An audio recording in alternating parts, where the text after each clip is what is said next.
This is Dr. Bob Chisholm in his teaching on 1st and 2nd Samuel. This is session number 0, the introduction to 1st and 2nd Samuel.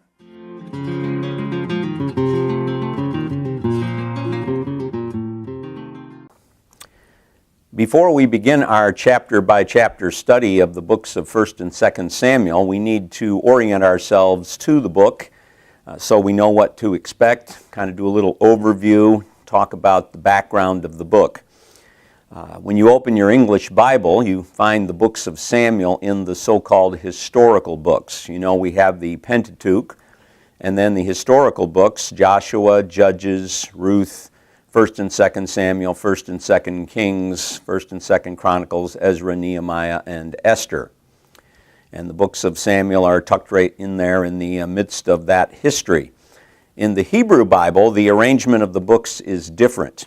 The Hebrew Bible, sometimes called the Tanakh, has 3 sections. The Torah, which would be the Pentateuch, and then the N in Tanakh stands for the Nevi'im, the prophets.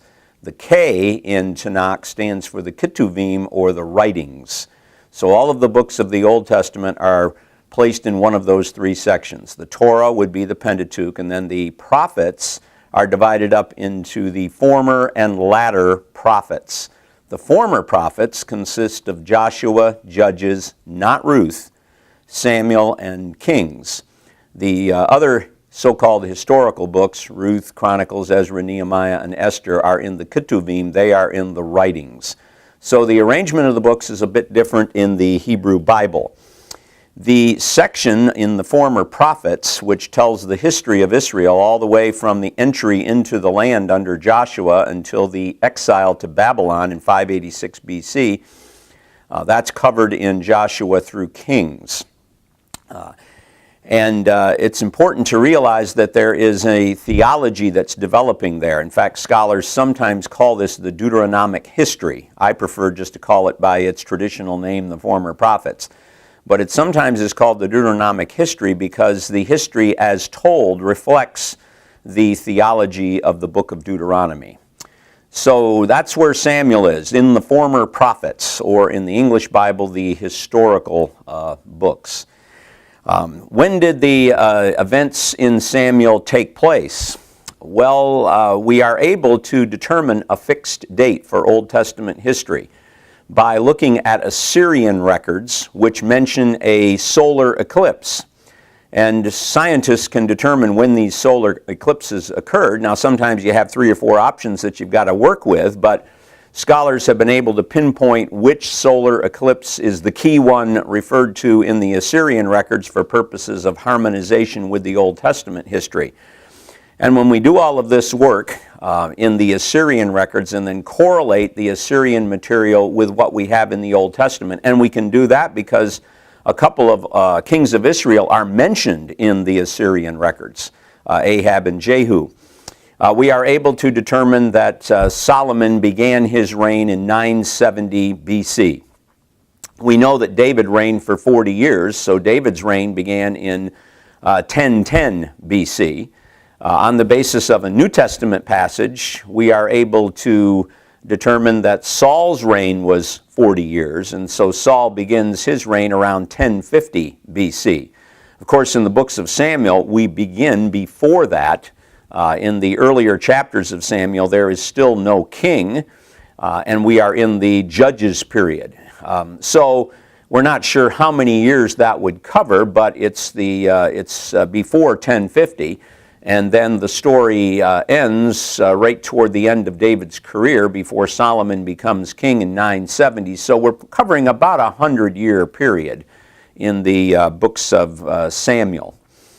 1st and 2nd Samuel is at the core of the biblical account of Israel's history. If you'll recall, the book of Judges ends with the observation in its epilogue that things were bad in Israel. Everyone was doing what was right in his own eyes because Israel had no king. And so there's this sentiment that if Israel just had a king, things would be better, but not just any king will do. I think Judges is talking about the ideal king described in Deuteronomy 17 who would lead the people spiritually as well as serve as a king. And so Judges ends with this hope, this expectation that Israel will have a king, an ideal king as described in Deuteronomy. Now remember, the book of Ruth is not in the former prophets, and if in the English Bible, the book of Ruth talks about the genealogy of David, and so it sets you up for the entry of David into the story in Samuel. But in the Hebrew Bible, Ruth isn't there, so you go directly from Judges to Samuel. And of course, in Samuel, the problem is seemingly rectified as the Lord gives Israel a king. But we quickly discover that not just any king will do, because Saul goes from bad to worse, really, and he is a failure as king. And finally, the Lord brings along David, a man after his own heart. And things appear to be going well once David becomes king, but David also fails as a king, and his story in many ways ends as a tragedy, but along the way, the Lord makes an irrevocable covenant with David in 2 Samuel 7 that sustains him in spite of his great sin.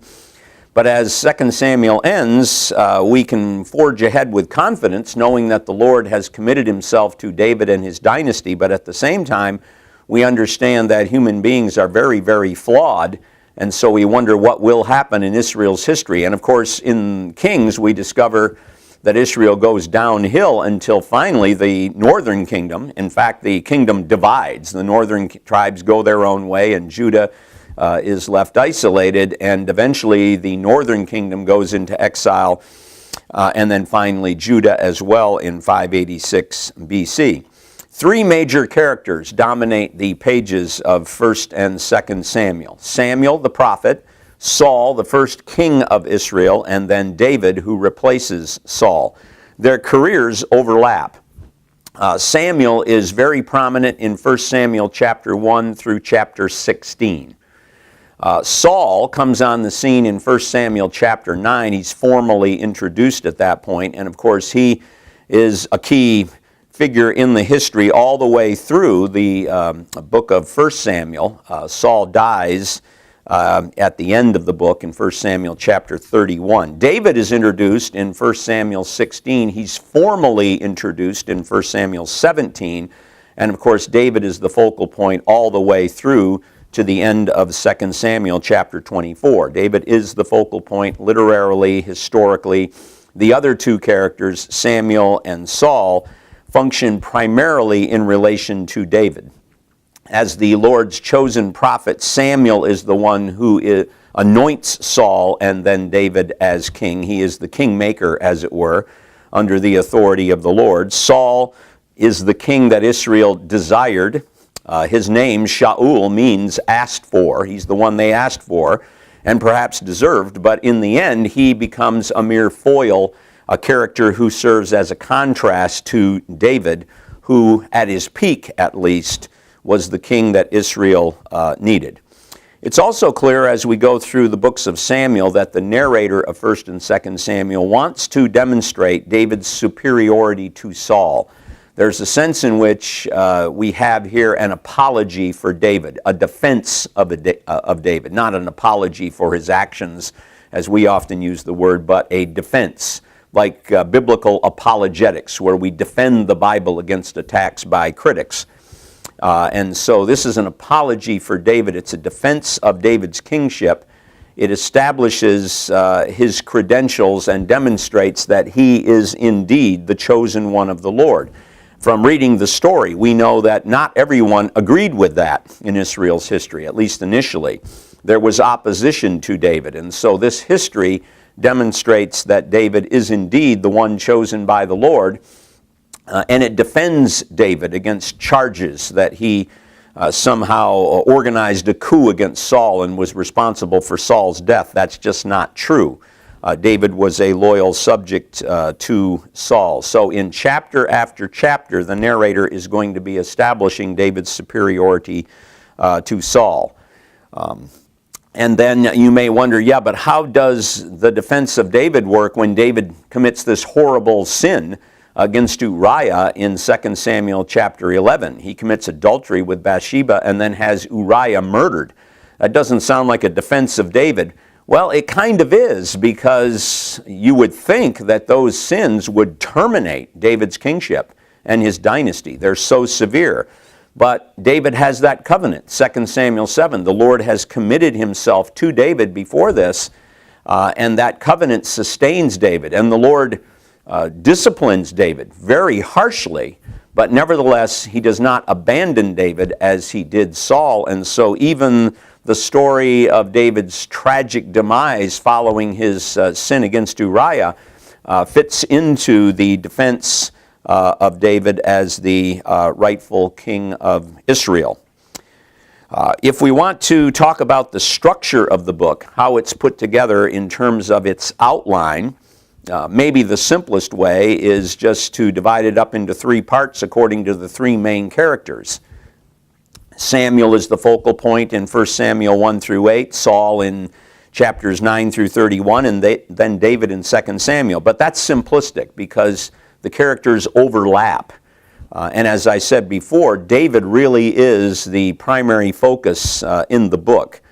So I divide the book up this way in terms of its large, what we call macro structure. And it revolves around the theme of kingship. The books of Samuel are about kingship. Judges was looking forward to a king, and Samuel talks about how kingship begins in Israel. And so the first 7 chapters of 1 Samuel 1 through 7, we could call the prelude to kingship. The Lord raises up Samuel, who is going to anoint the first 2 kings of Israel. And then kingship is inaugurated. Saul becomes king of Israel in 1 Samuel 8 through 12. And then kingship fails. Saul forfeits his dynasty and then his throne in 1 Samuel 13 through 15.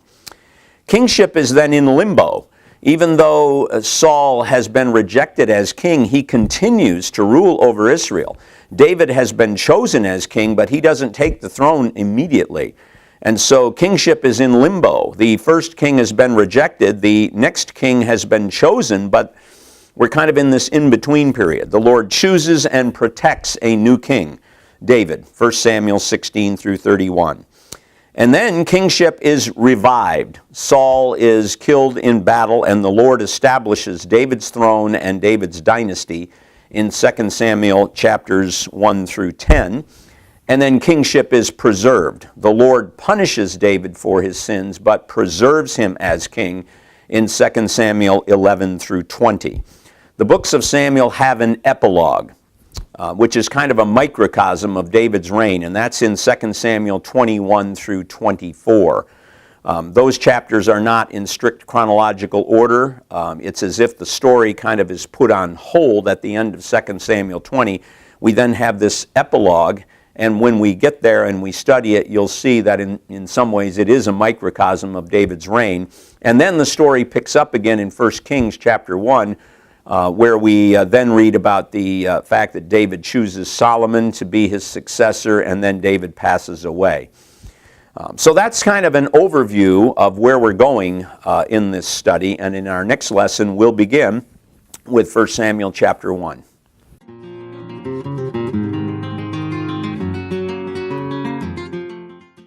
This is Dr. Bob Chisholm in his teaching on 1 and 2 Samuel.